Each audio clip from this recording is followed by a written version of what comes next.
샬롬, 주님 안에서 문안드립니다. 서창원 목사입니다. 오늘도 삶 속에서 여호와를 경험하고 삶의 즐거움을 회복하는 복된 주일이기를 축복합니다.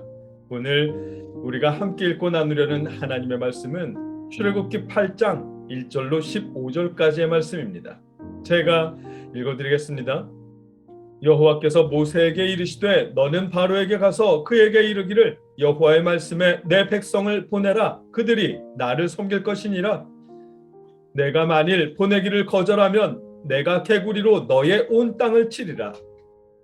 개구리가 나일강에서 무수히 생기고 올라와서 내 궁과 내 침실과 내 침상 위와 내 신하의 집과 내 백성과 내 화덕과 내 떡 반죽 그릇에 들어갈 것이며 개구리가 너와 내 백성과 내 모든 신하에게 기어오르리라 하셨다 하라. 여호와께서 모세에게 이르시되 아론에게 명령하기를 내 지팡이를 잡고 내 팔을 강들과 운하들과 못 위에 펴서 개구리들이 애굽 땅에 올라오게 하라 할지니라. 아론이 애굽 물들 위에 그의 손을 내밀매 개구리가 올라와서 애굽 땅에 덮이니 요술사들도 자기 요술대로 그와 같이 행하여 개구리가 애굽 땅에 올라오게 하였더라. 바로가 모세와 아론을 불러 이르되 여호와께 구하여 나와 내 백성에게서 개구리를 떠나게 하라. 내가 이 백성을 보내리니 그들이 여호와께 제사를 드릴 것이니라. 모세가 바로에게 이르되 내가 왕과 왕의 신하와 왕의 백성을 위하여 이 개구리를 왕과 왕궁에서 끊어 나일강에만 있도록 언제 간구하는 것이 좋을는지 내게 분부하소서. 그가 이르되 내일이니라. 모세가 이르되 왕의 말씀대로 하여 왕에게 우리 하나님 여호와와 같은 이가 없는 줄을 알게 하리니 개구리가 왕과 왕궁과 왕의 신하와 왕의 백성을 떠나서 나일강에만 있으리이다 하고 모세와 아론이 바로를 떠나 나가서 바로에게 내리신 개구리에 대하여 모세가 여호와께 간구하매 여호와께서 모세의 말대로 하시니 개구리가 집과 마당과 밭에서부터 나와서 죽은지라. 사람들이 모아 무더기로 쌓으니 땅에서 악취가 나더라. 그러나 바로가 숨을 쉴 수 있게 됨을 보았을 때에 그의 마음을 완강하게 하여 그들의 말을 듣지 아니하였으니 여호와께서 말씀하신 것과 같더라. 아멘. 나일강이 피로 변하는 기적을 통해 파라오가 여호와를 인식하게 하셨고 모세와 이스라엘은 여호와를 기대하게 하셨습니다. 오늘은 개구리의 기적을 통해 하나님을 경험하게 하시고 하나님에 대한 마음의 변화를 일으켜 주십니다. 하나님은 모세에게 다시 파라오를 찾아가서 이스라엘 백성을 이집트에서 내보내라는 요구를 하라고 말씀하십니다. 그런데 이번에는 파라오에게 강한 경고의 메시지를 함께 전하라고 하십니다. 2절부터 4절까지의 말씀입니다. 내가 만일 보내기를 거절하면 내가 개구리로 너의 온 땅을 치리라. 개구리가 나일강에서 무수히 생기고 올라와서 내 궁과 내 침실과 내 침상 위와 내 신하의 집과 내 백성과 내 화덕과 내 떡 반죽 그릇에 들어갈 것이며 개구리가 너와 내 백성과 내 모든 신하에게 기어오르리라 하셨다. 아멘. 하나님의 말씀대로 이스라엘을 내보내지 않으면 이집트 온 지역에 개구리가 넘쳐나게 할 것이라고 경고하십니다. 하나님이 피로 바꾸셨던 나일강으로부터 개구리가 올라오기 시작해서 파라오의 궁과 침실과 이집트 모든 백성들의 생활용품 속에 개구리들이 가득 넘치게 하시겠다고 경고하셨습니다. 지팡이로 뱀이 되는 기적을 보여주실 때는 아무 말씀도 없이 그냥 지팡이를 뱀으로 바꾸셨던 하나님이 나일강을 피로 바꾸는 첫 기적에서는 통보만 하시는 하나님께서 두 번째 기적인 개구리 기적에서는 말을 듣지 않으면 개구리를 풀어놓겠다는 경고를 하셨습니다.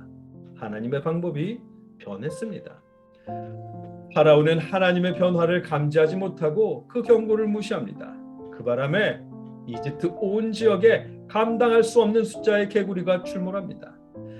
출산과 풍요를 상징하는 이집트의 신 개구리가 아론의 손짓 한 번에 이집트를 가득 채웠습니다. 개구리 신보다 여호와께서 더 강한 신이라는 사실이 증명되었습니다. 이 경험을 통해 파라오와 모세에게도 변화가 시작되었습니다. 파라오가 여호와의 이름을 처음 들었을 때는 이렇게 말했습니다. 5장 2절입니다.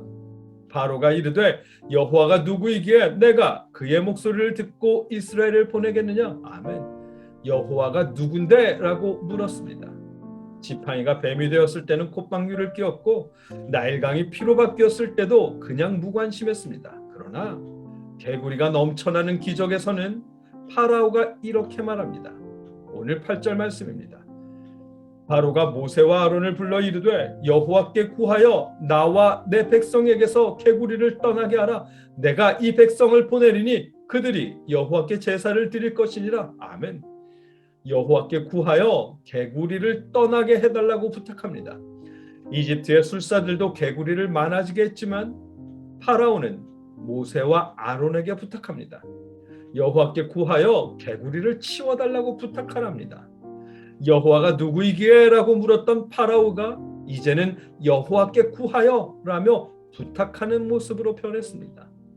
여호와를 경험한 파라오에게 변화가 일어나고 있습니다. 변화가 일어나는 것은 파라오만이 아닙니다. 모세에게도 변화가 일어나고 있습니다. 처음 하나님께서 모세에게 파라오를 만나라고 하셨을 때 모세는 저는 말을 못합니다. 다른 사람을 보내십시오 라고 말했었습니다. 파라오를 만나고 와서 이스라엘의 고난이 2배가 되었을 때는 왜 자신을 보냈느냐며 원망했습니다. 하나님을 믿지 못했고 고난을 2배로 줄 수 있는 권력자 파라오를 두려워했습니다. 하지만 나일강이 피로 변한 기적을 경험하고 이어 개구리의 기적까지 경험한 모세는 이렇게 변했습니다.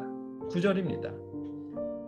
모세가 바로에게 이르되 내가 왕과 왕의 신하와 왕의 백성을 위하여 이 개구리를 왕과 왕궁에서 끊어 나일강에만 있도록 언제 간구하는 것이 좋을는지 내게 분부하소서. 아멘. 이 말씀을 히브리어 성경의 어순대로 직역해보면 이렇습니다. 모세가 파라오에게 말했다. 편하게 말해보세요. 언제 개구리를 치워드릴까요? 입니다. 원하는 시간을 말하면 그 시간에 맞춰서 개구리를 치워주겠다는 것입니다. 여호와는 언제든지 하실 수 있는 일이라는 굉장한 자신감을 가진 말입니다. 입이 둔하다던 모세가, 파라오를 두려워하던 모세가 이제는 당당히 하나님의 능력을 과시하며 즐기기 시작합니다. 여호와를 경험한 모세에게도 변화가 일어나고 있습니다. 오늘 본문을 통해 우리가 발견하는 내용입니다.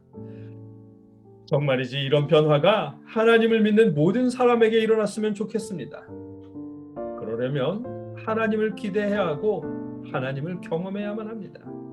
오해하지 마십시오. 하나님을 경험한다고 해서 신비로운 체험이 있어야 하는 것이 아닙니다. 어디 산에 가서 손뼉을 치며 큰 소리로 찬양하며 그렇게야만 경험하는 것 아닙니다. 여러분도 아시잖아요. 신비로운 체험은 기독교만의 독특한 것이 아닙니다. 불교에도 있고요. 무속신앙에서도 일어나는 일입니다. 심지어 사입이라고 분류되는 종교에서도 신비로운 체험이 일어납니다. 그렇기에 신비로운 체험이 있어야만 하나님을 경험하는 것은 아닙니다. 하나님을 믿고 하나님을 기대하고 하나님을 인식할 때 삶 속에서 하나님을 경험하게 되는 것입니다. 이스라엘이 지금까지도 출애굽기에 하나님을 의지하며 살아갈 수 있는 이유입니다. 예를 들면 이렇습니다. 우리가 만원 버스, 만원 지하철을 탔을 때 누구도 옆 사람을 경험하지 못합니다. 아무도 없어서가 아니라 서로 몸이 닿을 정도로 붙어 있지만 그 사람을 인식하지 않기에 경험하지 못하는 것입니다. 그러나 우리가 누군가를 인식하고 눈을 마주치는 순간부터, 그 사람을 마음에 담는 순간부터 그 많은 사람 가운데서 그 한 사람을 경험하게 됩니다. 그가 무슨 책을 읽는지, 무슨 게임을 하는지, 어느 역에서 내리는지, 매일 만나는 차 안에서 일상 속에서 그를 경험하기 시작합니다. 신비로운 일이 있어서가 아니라 인식하고 마음에 담았기 때문에 그를 경험할 수 있는 것입니다. 하나님을 경험하는 것도 마찬가지입니다. 늘 함께 하시겠다 약속하신 하나님을 우리가 인식하고 마음에 담고 기대하는 순간부터 우리는 삶 속에서, 말씀 속에서 하나님을 경험할 수 있게 될 것입니다. 하나님을 기대하십시오. 하나님을 인식하고 마음에 담으십시오. 바쁜 아침 시간에 문을 나서면서라도 하나님, 오늘도 함께해 주시옵소서라는 한마디 기도로 시작하십시오. 하나님을 경험하게 될 것입니다. 하나님께서 여러분의 삶과 마음에 변화를 일으키실 것입니다. 날마다 똑같은 삶이지만 하나님을 믿으며 사는 삶의 재미를 느낄 수 있게 하실 것입니다. 하나님을 마음에 담으십시오. 여러분과 저의 삶 속에 하나님을 인식하고 경험하는 일들이 일어나게 하시기를, 주와 더불어 사는 즐거움을 느끼며 마음이 변화할 수 있게 하시기를 주님의 이름으로 축복합니다.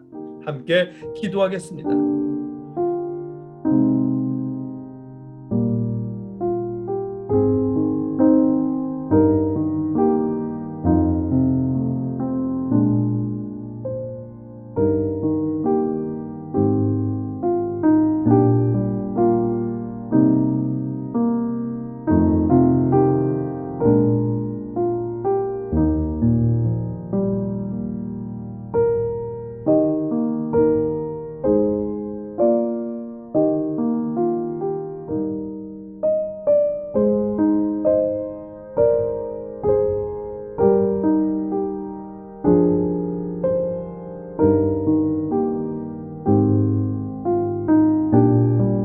주 예수 그리스도의 은혜와 하나님의 사랑과 성령의 교통하심이 너희 무리와 함께 있을지어다. 아멘.